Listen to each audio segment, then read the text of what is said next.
Sabdo Palon tan Gatrasat Mata. Sebuah kepercayaan masyarakat, terutama yang berkaitan dengan identitas kesukuan, memang tidak luput dari sebuah sejarah dan cerita yang berasal dari masa lampau. Manusia, bagi yang percaya, tidak henti-hentinya menafsirkan dan mengartikan berbagai kejadian masa kini yang bisa dikaitkan dengan cerita yang terjadi di masa lampau, meskipun itu terdengar konyol bagi sebagian orang yang tidak mempercayainya. Kita kembalikan bahwa setiap suku, etnis, ataupun kelompok manusia mempunyai sejarahnya masing-masing yang saya kira perlu untuk kita pelajari terus-menerus. Salah satunya adalah orang atau masyarakat Jawa yang mempunyai pandangan dan konsepnya tersendiri dalam menafsirkan berbagai hal. Sama halnya dengan kelompok masyarakat lain, orang atau suku Jawa mempunyai pandangannya sendiri dalam melihat suatu kejadian yang terjadi pada masa kini.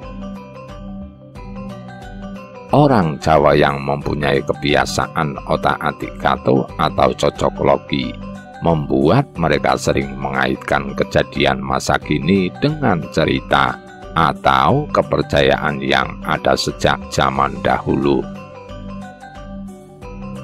Tetapi semua itu orang Jawa yakini dalam rangka menjaga spiritualitas dan kepercayaannya kepada Tuhan yang berhak atas segala sesuatu yang terjadi di alam semesta. Salah satu cerita atau kepercayaan yang belakangan ini menjadi perbincangan pada masyarakat Jawa adalah cerita tentang Sabdo Palonoyo Genggong yang dikaitkan dengan fenomena yang terjadi belakangan ini seperti wabah penyakit, erupsi gunung, dan lain sebagainya. Dan pada kesempatan kali ini, penulis yang juga berposisi sebagai orang Jawa ingin sedikit mengambil sisi baik dari boomingnya konsep Sabdo Palon yang dikaitkan dengan fenomena akhir-akhir ini. Sebenarnya cukup sensitif dan perlu penelitian yang cukup panjang jika kita ingin sedikit mendeskripsikan cerita tentang Sabdo Palon ini, karena terdapat berbagai versi dan sumber.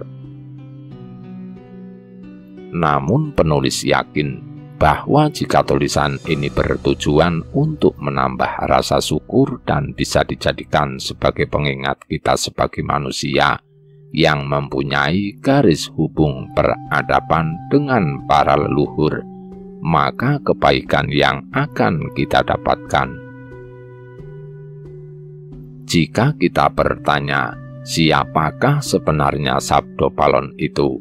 Maka saya rasa akan cukup sulit untuk mendapatkan jawaban pastinya, karena terdapat beberapa versi. Tetapi menurut literatur yang penulis dapatkan, setidaknya ada dua versi yang menyebutkan siapakah Sabdo Palon itu dan apa yang ada di balik sosok tersebut, sehingga akhir-akhir ini banyak dibicarakan oleh kalangan masyarakat. Versi pertama menjelaskan bahwa Sabdo Palon adalah penasehat raja-raja Jawa yang pada suatu ketika kecewa pada salah satu raja Jawa yang tidak patuh terhadap nasihatnya, sehingga ia pergi menghilang dan menjadi semacam lelembut. Dan sebelum pergi, Sabdo Palon mengingatkan kepada raja Jawa tersebut akan menagih janji setelah 500 tahun.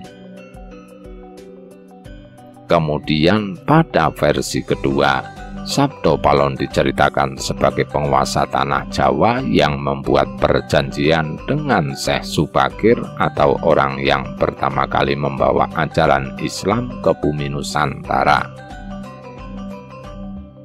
Dan lagi-lagi pada cerita versi kedua juga Sabdo Palon membuat perjanjian dengan Syekh Subakir bahwa ajaran Islam boleh masuk ke tanah Jawa asal tidak boleh menghilangkan budaya dan adat istiadat Jawa, dan akan menagih janji tersebut 500 tahun setelahnya. Terlepas mana yang paling benar dari kedua versi tersebut, ada suatu persamaan dari keduanya yang sampai saat ini dikenal dengan istilah Sabdo Palon Nagih Janji, yang akhir-akhir ini banyak diperbincangkan. Sabdo Palon Nagih Janji dan fenomena akhir-akhir ini. Konsep Sabdo Palon Nagih Janji menjadi misteri yang sampai saat ini masih dipertanyakan kebenarannya.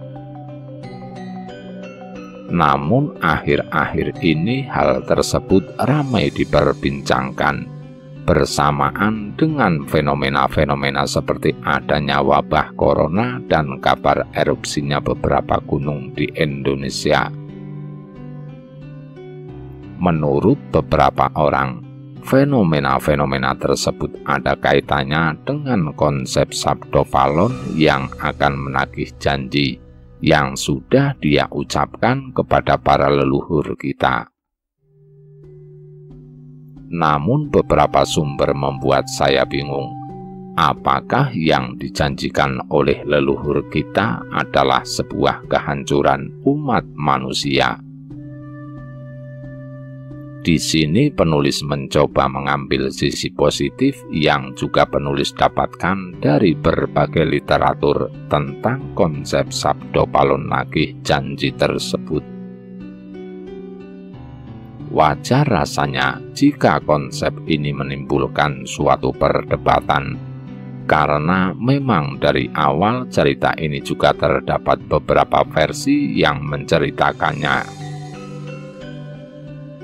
Namun jika kita merujuk dari beberapa sumber, konsep Sabdo Palon Nagih Janji tidak serta-merta berisi tentang kehancuran umat manusia di tanah Jawa, bukan pula tentang akan dihilangkannya agama Islam dari tanah Jawa.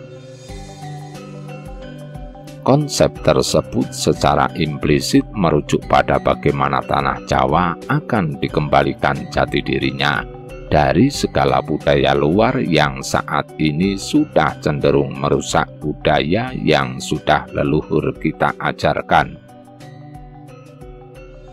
Budaya Jawa memang mempunyai karakternya sendiri yang berkaitan dengan nilai-nilai kearifan dan spiritual. Namun dengan berkembangnya zaman, budaya Jawa semakin tersingkirkan bersamaan dengan masuknya budaya dari luar Jawa itu sendiri, sehingga muncul istilah seperti wong Jawa ilang Jawane, orang Jawa kehilangan Jawanya. Oleh karena itu, mungkin ada salah satu poin pada perjanjian antara Sabdo Palon dengan Raja Jawa dan Syekh Subakir tentang pentingnya orang Jawa menjaga tradisi dan budaya Jawa, meskipun sudah diizinkan agama Islam masuk ke tanah Jawa. Jadi jika kita anggap wabah atau pagebluk dan semua fenomena yang terjadi saat ini adalah realisasi dari Sabdo Palon Nagih Janji, mungkin saya rasa benar juga. Karena yang ditekankan di sini adalah bagaimana orang Jawa dituntut atau ditagih untuk kembali ke jati dirinya sebagai manusia Jawa.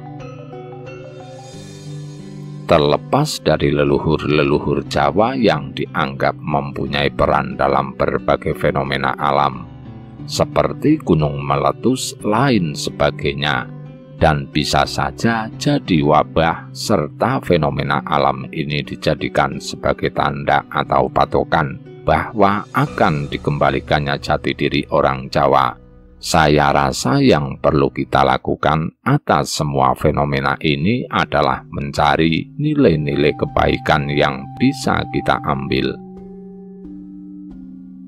Bukan maksud dari penulis untuk bersikap primordial atau terlalu membanggakan budayanya sendiri. Penulis hanya ingin mencoba mengajak pembaca, terutama suku Jawa, untuk sedikit kembali meneguhkan tradisi dan nguri-nguri melestarikan apapun yang sebenarnya menjadi jati diri kita di tengah maraknya dampak globalisasi yang memungkinkan budaya luar bisa sangat mudah masuk ke dalam masyarakat kita.